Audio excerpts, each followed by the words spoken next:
Revenge with Karen.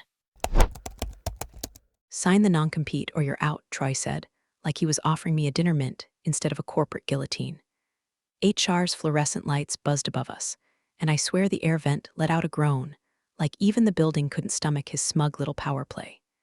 His pen was already uncapped. The document had a sticky note on it, Jennifer, time sensitive. The words blurred a little because my blood pressure had hit boil pasta without water levels. I just finished leading the final client demo for our forecasting engine, a product I had architected from scratch, named, refined, pitched, and walked through regulatory hell to get greenlit. 8 years. 8 years of skipped birthdays, back-to-back 14-hour days, and a borderline romantic relationship with Excel. All building up to next week, when my 5-year equity cliff would finally vest. Little vesting timer I'd watched tick down for 1,800 days. And now Troy, a man whose main skill set seemed to be weaponizing LinkedIn buzzwords, was trying to scare me into signing away my entire future in exchange for, what exactly? Continued abuse. 2 years, I asked, flipping to the clause like maybe I'd hallucinated it. Statewide, no severance. Troy, this isn't a non-compete. It's a non-life, he grinned, aligning expectations at the leadership level. No, Troy, you're aligning your resume so you can take credit for my engine and kneecap me before I become more expensive. By the way, if you're already hooked, tap that subscribe button and hit like. It keeps these stories coming, and trust me, this one only gets darker. I closed the folder and looked him dead in the eye. No, you'll be escorted out by 11. It was 9:17. Didn't even give me time to clear out my Outlook calendar. My badge beeped red at the elevator. Security gave me a cardboard box like I'd won the world's worst raffle prize. On my way out, I passed the glass meeting room where Troy was already laughing with legal counsel. "We're just cleaning house," he said, as if firing the woman who built the house was just good spring cleaning. I had a manila envelope with a charger cord, my desk cactus, a USB stick I kept for personal files, random templates, birthday invites, some source code snapshots for my portfolio. Technically nothing proprietary, but enough to prove the truth if ever needed. At the time, it felt like a souvenir from a funeral. When I got home, my Nextler laptop locked itself mid-email draft. I opened my personal Dropbox. Empty. They'd scrubbed it. Not just access revoked, actual deletions, even pictures of our team offsite in Tahoe.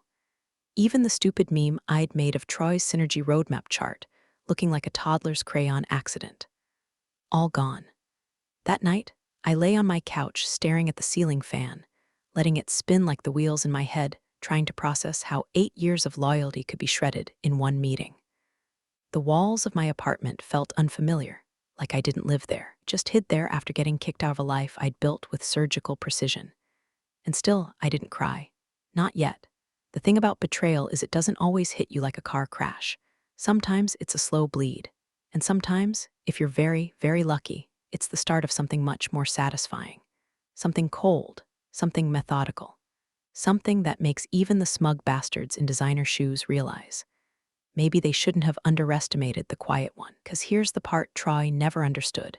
You don't bury a woman like me, you plant her, and she grows back with knives. The badge scanner blinked red like it was judging me, like it knew.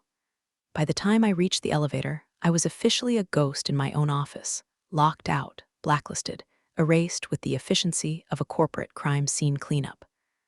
I stood there in my navy blazer, holding a box of office trinkets and watching the digital display count down from 28. The silence in the elevator lobby was the kind that makes your ears ring. Then I heard it. Through the glass, muffled but clear, Troy's voice, laughing with legal. "House cleaning always makes a mess," he chuckled. "At least the Roomba's out. The Roomba." That's what I was to him. 8 years of service, innovation, leadership, and I was a glorified vacuum with an off switch. He just happily pressed. When the elevator doors opened, I walked in, and something inside me, some last scrap of Midwestern politeness, died. I didn't look back. The Uber ride home felt like purgatory. The driver tried to make small talk. I stared out the window like I was watching the wreckage of my career play out in real time. By the time I stepped into my apartment, I wasn't even angry. I was something worse, blank, like someone had put my emotions through a paper shredder and then threw the bag away. I powered on my personal laptop. First stop, my Nextler email. I wanted to send a goodbye note, something dignified, adult, restrained. Maybe with a quote from Maya Angelou if I could stomach it. Blocked, tried again.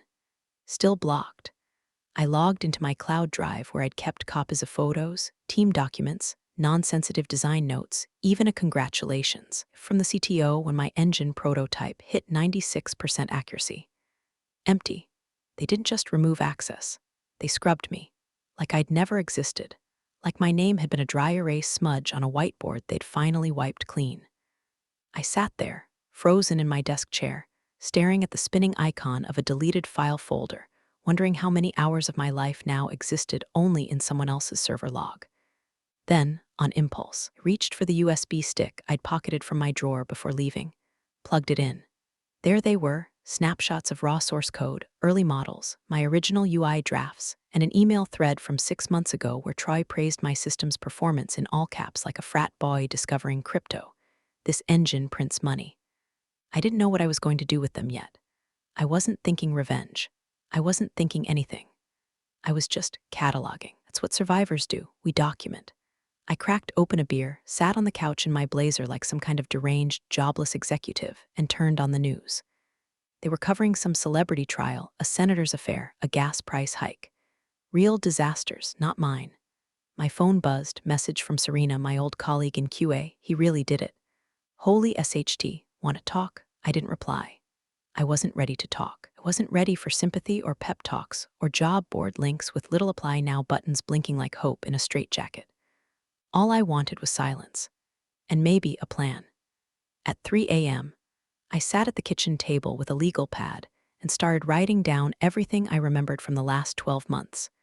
Dates, meetings, performance reviews, Troy's weird vision talks. The pivot when he started attending my strategy sessions and calling them his. I labeled it the takedown log, not because I thought I'd ever use it, but because I needed proof that I wasn't crazy, that I was there, that I mattered.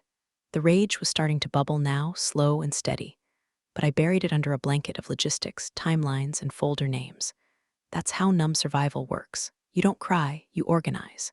Because somewhere inside I knew, if Troy thought I was going quietly, he'd severely miscalculated. I wasn't done, not by a damn long shot. They don't tell you how quiet life gets after corporate exile. No Slack pings, no status meetings, no Tuesday bagels, just a buzzing fridge and a cat who's starting to look concerned about your hygiene. By week 2, I had applied to 17 jobs. By week 4, I'd heard back from 3. All said the same thing: we loved your portfolio, but due to your previous non-compete, legal has advised against proceeding at this time. Translation: Troy had poisoned the well. It wasn't just the contract. It was the whisper campaign. Recruiters loved him. He was young, tall, gel-haired, and full of charming half-truths. LinkedIn darling. Said all the right things like product-market synergy and agile verticals. Meanwhile, I had a spotless track record, a master's degree, and an award-winning engine, but no job, no severance, and no legal footing. I did what every desperate person with a laptop and pride does. I created a fake LLC. Ross and Beacon Analytics. Sounded vaguely coastal, vaguely real. I took contract gigs off remote job boards under the alias J. Ross, kept my camera off, and undercharged by 40% just to avoid suspicion. I rewrote pitch decks for fintech bros in Salt Lake, debugged broken Python scripts for startups that paid in crypto, consulted on a logistics model for a meat subscription box company that kept asking if I could add more sizzle. My bank account drained like a leaking faucet. Rent was still due, so was karma. And then, one night in June, I made the mistake of Googling Nextler Forecast Engine. I hadn't looked, hadn't wanted to. There it was, on the front page of Tech Signal Weekly. A glowing interview with Troy Renshaw, now VP of Innovation, discussing how his revolutionary system had redefined predictive enterprise architecture. My code, my logic model. Even the UI wireframe had the same damn color palette I fought to keep when marketing wanted something more vibrant. He was grinning in the photo, arm draped casually over the chair like he'd just discovered fire and wanted to trademark it. The article quoted him saying, "We believe in nurturing internal talent." This engine was the result of deep cross-functional collaboration. I threw my wine glass. It missed the wall, bounced off a pile of laundry, and shattered on the hardwood. The cat bolted. I didn't move. I sat in the mess, cheeks flushed, legs folded like a doll someone forgot to pose right.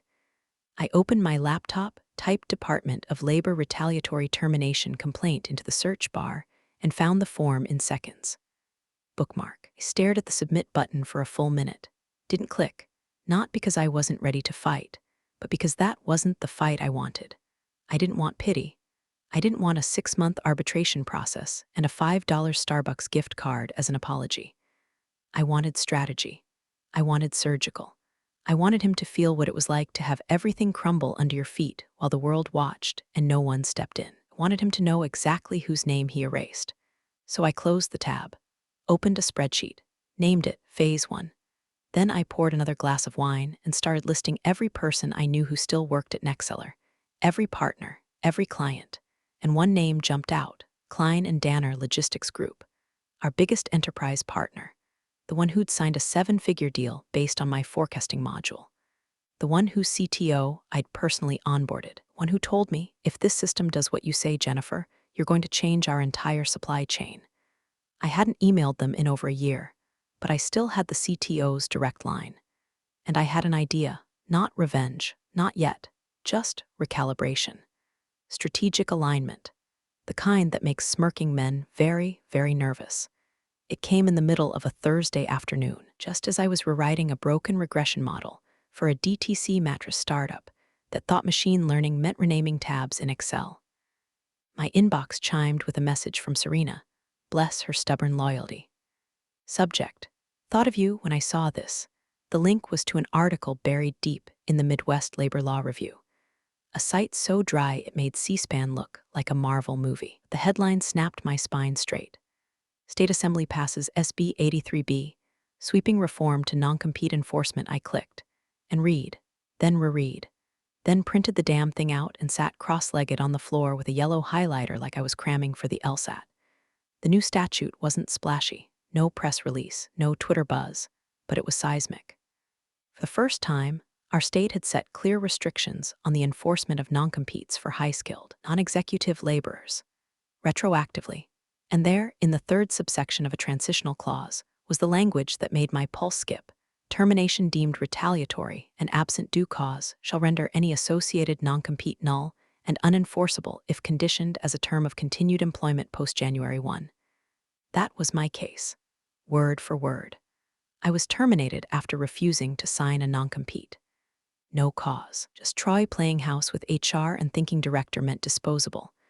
I didn't dare get excited. Not yet. But the hope, it flickered, like the fridge light during a power surge. Weak, but alive. I called every employment lawyer I could find. Most were too busy. One quoted me $350 an hour just to read my file. Then, somewhere in the dark corners of a Reddit thread about illegal NDAs, found a link to an organization called the Workers' Equity Legal Initiative, WELI for short. Pro bono, civil labor law, run by tired idealists and pissed-off law students with too much coffee and not enough sleep. I filled out the intake form, attached every scrap of evidence I had, emails, screenshots, a copy of the original termination letter with that infamous line: "We are restructuring leadership to better reflect organizational synergy." Called me the next morning. "Miss Ross," a voice said, groggy but sharp. "I'm Sarah Patel, second year at Wendell Law working under Mr. Kim. We reviewed your materials." A pause. "You might have something here, something big." I didn't speak right away. My hands were shaking, fingers hovering over the keyboard like it might explode. Sarah continued, rattling off legal jargon I barely followed, but I clung to the key phrases: retaliatory termination, post-effective non-compete. Subsection G might be your silver bullet. She told me not to make any noise, not yet. Just keep collecting, keep working, keep my head down. We scheduled a meeting to go over my strategy. She said, let Troy file first. Let him get bold, that's when we strike. I hung up, sat back in my chair, and stared at the wall like it owed me answers. I had a statute now, a team, teeth, and just in time, too, because word around the industry was that Nextseller's forecast engine was underperforming. Badly. Their biggest client, Klein and Danner, had missed their Q2 benchmarks and were publicly blaming predictive inconsistencies. I knew exactly what that meant. Troy had my engine, but he didn't understand it. He used it like a child with a loaded gun, impressive at first, until things go bang. So I picked up my phone, texted the K&D CTO, "Hey, long time. Hope all's well. I might have some insight on your forecast issues." Free to chat? It was 2:03 p.m. He responded at 2:04. Please, today. Urgent. And just like that, the shift began. Not a comeback, an infiltration. Quiet, surgical. Legal teeth filed to a razor's edge. If Troy thought this was over, he hadn't been paying attention. But I had, to every clause, every contract, every smug little smirk that would one day curl under the weight of real consequences. I called it Beacon Analytics, because nothing says nothing to see here like a name ripped from a PowerPoint template.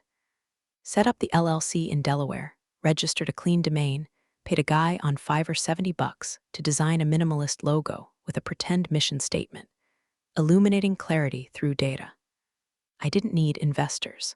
I didn't need a splashy launch. I just needed the right client, and I got him. Klein and Danner Logistics Group. Their CTO, Aaron Barlow, remembered me instantly. We jumped on a Zoom the same day I texted. He didn't even try to hide the frustration in his voice. Troy's team promised a version 3.0, he said, rubbing his forehead like it owed him money. All we've gotten is lag, buggy overlays, and data inconsistencies. Honestly, the projections are so off. Double booking container routes and burning vendor contracts. I listened, took notes, nodded like a consultant, even though what I really wanted to do was scream "I told you so" into the camera until my throat gave out. Instead, I said, I can build you a clean overlay. Not a rewrite, just a supplemental layer that reads raw input from your system and reroutes it through a cleaner algorithm. No conflict, no migration risk. He leaned in, telling me you can fix it. Without touching Nexceller's backend? I'm telling you I built Nexceller's backend. Silence. Then, send a draft by Monday. We'll cut you a PO. By Tuesday, Beacon Analytics had its first six-figure contract. I didn't gloat. I didn't change my LinkedIn status. I didn't update my job title. I just worked. While Troy paraded around industry panels claiming AI-fueled forecasting innovation, I sat in a tiny co-working cubicle in Dayton with bad coffee and a prepaid Wi-Fi hotspot, correcting the projections his team had mangled. My model reduced route errors by 63% in the first 3 weeks. Vendors stopped threatening lawsuits. Distribution costs dropped.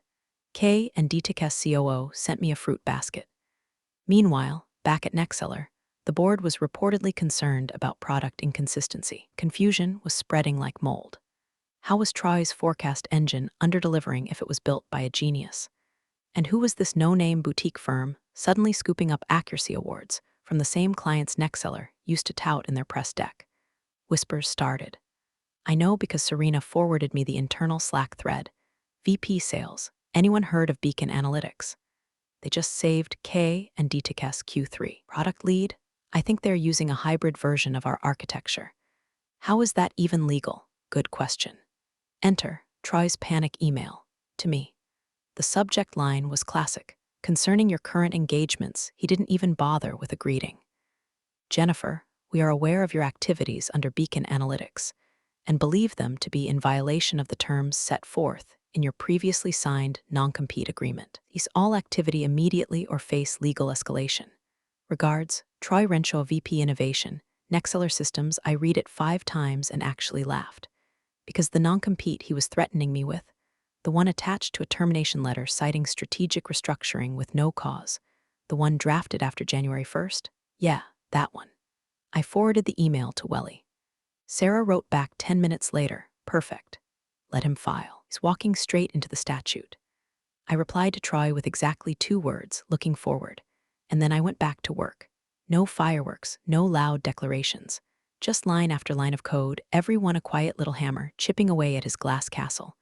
Troy thought this was a sprint, but I was building a siege, slow, legal, inevitable. The kind of vengeance that shows up in a suit, smiles at the receptionist, and leaves with your entire empire in a tote bag. Cease and desist came by courier. Man in a rumpled blazer, probably paid hourly and dead behind the eyes, handed me the envelope like he was delivering a pizza he knew no one ordered. Heavy ivory stock. Nexceller's logo stamped in metallic blue like it meant something.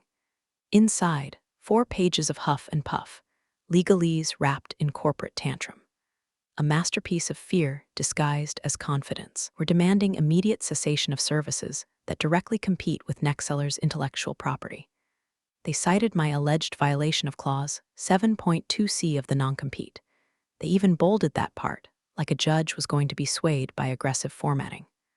I didn't flinch. I just scanned the pages, texted Sarah Patel at Welly a photo, and wrote, "It begins." She replied with a fire emoji and a court link. That same week, filed the countersuit. Not a reply, not a rebuttal, an opening salvo. We invoke Statute SB 83B, Section G, Paragraph 4. Non-compete agreements contingent upon continued employment without just cause are null and void if applied post-January 1. I wasn't just defending myself. I was going for the throat. And the timing? Chef's kiss. Because Nexceller's Q3 strategy meeting was that Friday. And Welly had a little surprise planned. Precisely 10:11 a.m., as Troy was mid-sentence on a North Star Vision Matrix slide. Whatever that means, his assistant stepped in and handed him a thick envelope. He paused, blinked, peeled it open in front of the entire executive team. Inside, our complaint, the lawsuit, exhibits A through G. Every file, timestamp, and affidavit, neatly tabbed.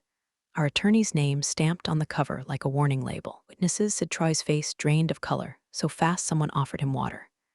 "This is a joke," he snapped. "She's violating her non-compete." That's when Nexceller's in-house counsel leaned forward, slow and quiet, and asked, "Is that the same agreement executed after her termination meeting?" Troy bristled. "She was never terminated. She left." Actually, legal replied, flipping through their own file. Her letter states internal realignment and structural synergy, which doesn't constitute cause. "Doesn't matter," he said. "She's using our engine." Another flip of a page. "She has the original file directories. Codebases dated 6 months before your employment, all backed up, all timestamped." He tried to speak. Didn't. Instead, he stared at the file like it might explode in his hands. Outside that room, I kept working. I didn't post, didn't tweet, didn't so much as change my email signature. But I could feel the shift. Serena texted me a screenshot of Troy's calendar, cleared from noon to 5 p.m. the rest of the week. Another exec quietly updated their LinkedIn to open to work. The email chain leaked, first to the product team, then to sales, then everywhere. Nexceller had fired the architect of its core engine, tried to bury her under a bogus clause, then got outperformed by her ghost, and now she was suing them with receipts. The whispers turned to chatter. Investors called for clarification. Troy issued a rushed "we do not comment on ongoing litigation" statement and looked like a deer blinking through a windshield.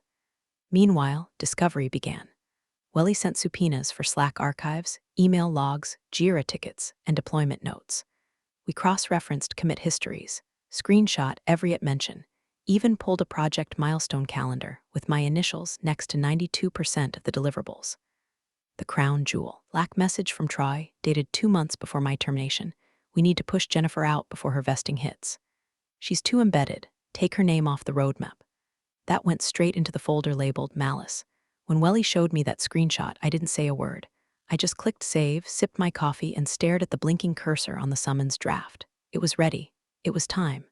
The court date was set. The summons printed. The documents served. And Troy had no idea what was coming next. Because now, this wasn't personal. This was precedent. Troy waltzed into the courtroom like he was headlining a TEDx talk for narcissists. Navy suit, new haircut, that same tight smirk he wore the day he told me to sign it or you're out. He looked like someone who believed in his own press, arms crossed, flanked by a trio of Nexceller attorneys with matching briefcases and expressions that screamed we bill by the hour, not by the win. I didn't look at him, didn't need to. I sat at our table in a fitted gray suit I'd bought secondhand, hair pulled back, no makeup, no jewelry. I didn't come to perform. I came to end things. I said nothing. Sarah Patel, bless her caffeinated soul, did the talking. Welly had brought in their lead counsel for the hearing, but Sarah still sat beside me, scribbling notes in the margin of a yellow legal pad that read "Watch him crack" across the top. The judge, a tired woman in her 60s with librarian glasses and zero patience for performative nonsense, asked for opening remarks. Troy's lawyer went first, waxed poetic about corporate integrity, intellectual property rights, and how I was in flagrant violation of a signed agreement. The usual scarecrow routine. Then our turn. Sarah stood, tucked her hair behind one ear, and said simply, "This is not a case about theft. It's a case about erasure." She handed the judge Exhibit A, a printed file directory, neatly bound and time-stamped. The judge flipped through it. Page after page, source code files, Git commit logs, original architecture schematics, all authored, labeled, or commented on by Jennifer Ross. Every single one predating Troy's first day at Nextseller by at least 3 months. When the judge asked for clarification, Sarah tapped a section with her pen. These models formed the foundational layer of the Nextseller forecasting engine. As evidenced, they were created, tested, and deployed under Miss Ross's leadership well before Mr. Renshaw's employment. The judge looked up. "Is this true, Mr. Renshaw?" Troy blinked. Well, he stammered, yes, she wrote some of the early prototypes, but the final engine was a joint effort, executed under my direction. "And when did you begin directing her work?" Sarah asked, sweet as a poisoned cupcake. Troy paused. Well, technically I was promoted after her exit, so you never managed her. No, you never supervised her during development. No, yet you claim full authorship." He shifted in his chair. "The final product was mine. I refined it." "Refined," Sarah repeated. "Meaning you added features. I provided strategic vision." The judge raised a brow. "And Miss Ross," Sarah continued, "who built the initial regression models, tested cross-sector variances, deployed the machine learning layer?" Objection, Troy's lawyer cut in, calls for speculation. "Withdrawn," Sarah said, "then we'll let the code speak for itself." And she handed over Exhibit B, screenshots of commit logs with my name, timestamps, and linked pull requests. One even had a comment from Troy. "While this is fire, fire, fire," the judge didn't smile. But I could see it in her eyes, the tide had shifted. Sarah sat down, calm, precise. Troy leaned toward his lawyer, whispering something frantic. The attorney's jaw clenched. Papers were shuffled. Then the judge said, "I'd like to take a short recess before we continue. I'll need time to review the employment contract and this directory." She tapped the folder once, like it had already made up her mind. Troy stood and turned to glare at me as if sheer arrogance could undo what we'd just shown. I didn't flinch, didn't blink. I just looked back at him the way a hunter watches a trapped animal thrash against its own panic. Because I knew what came next. One clause, one sentence, buried in a statute he never bothered to read. And when the judge returned, she'd read it aloud, word for word. And when she did, that smirk on Troy's face, it wouldn't survive the breath that followed. The courtroom reassembled with the kind of brittle, quiet, usually reserved for church pews and funerals. Troy had stopped adjusting his cufflinks. His posture had deflated just enough to betray the storm brewing under his skin. His lawyer, suddenly pale and very, very alert, sat stiff beside him, pen poised but untouched. Judge Kellerman returned to the bench carrying a single sheet of paper. Her glasses were lower on her nose than before. She didn't sit. She just cleared her throat and began reading. "Per Statute 83B.16, subsection G," she said, voice even, "any non-compete executed as a condition of continued employment after January 1st shall be deemed non-enforceable if attached to a retaliatory termination without cause." Click. That was the sound of Troy's lawyer's pen hitting the table. Audible. He leaned toward Troy and hissed, "We are so screwed." The silence that followed was surgical.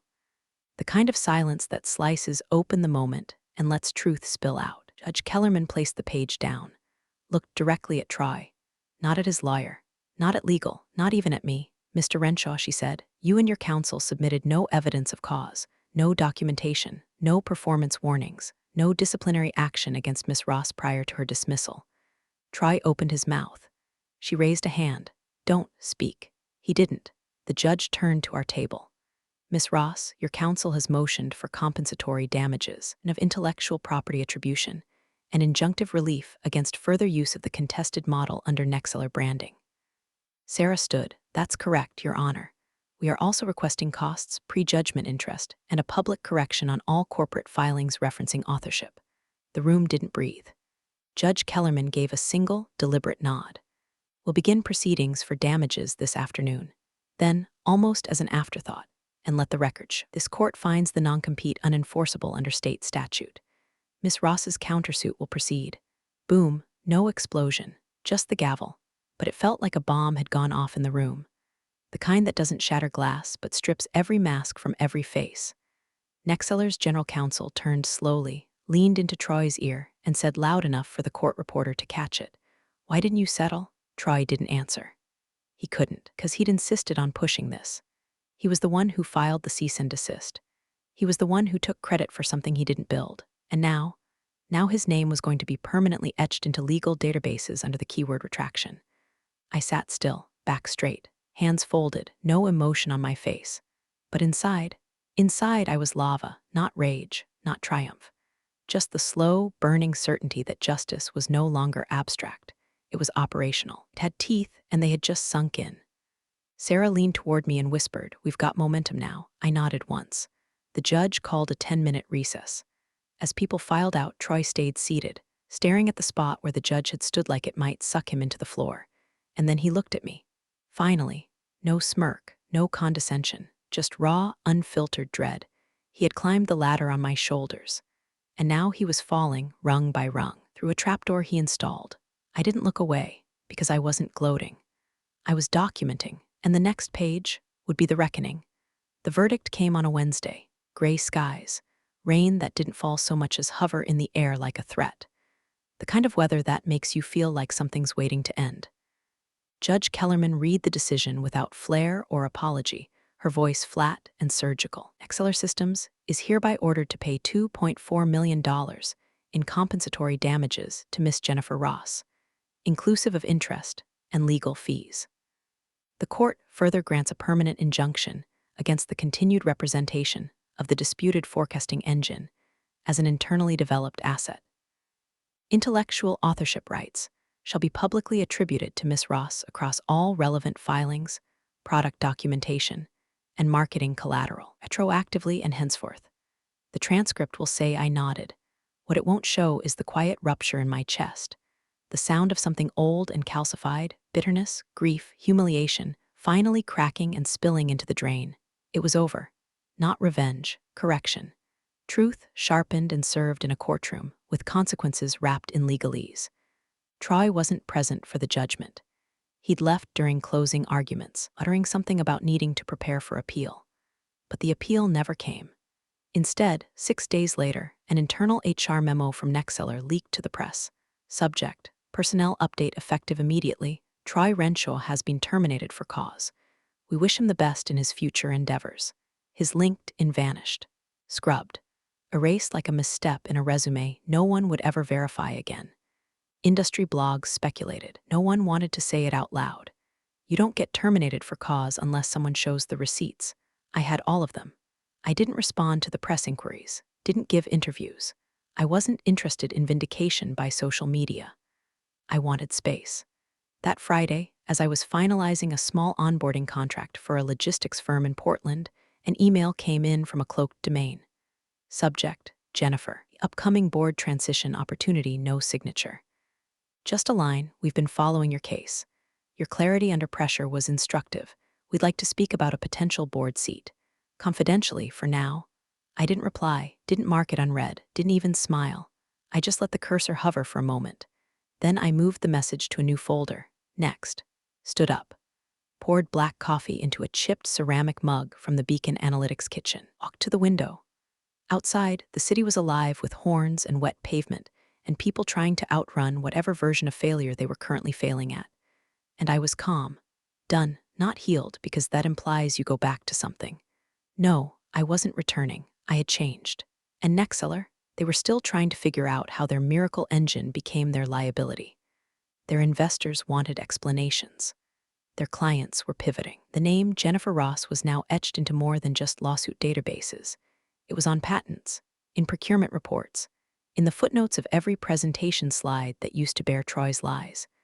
I took one last breath, opened my inbox, scrolled to the bottom of my archived threads, found the last email from Troy, the one with the subject line, concerning your current engagements. I deleted it, clicked empty trash, then shut the laptop. Some bridges you cross, some bridges you watch burn.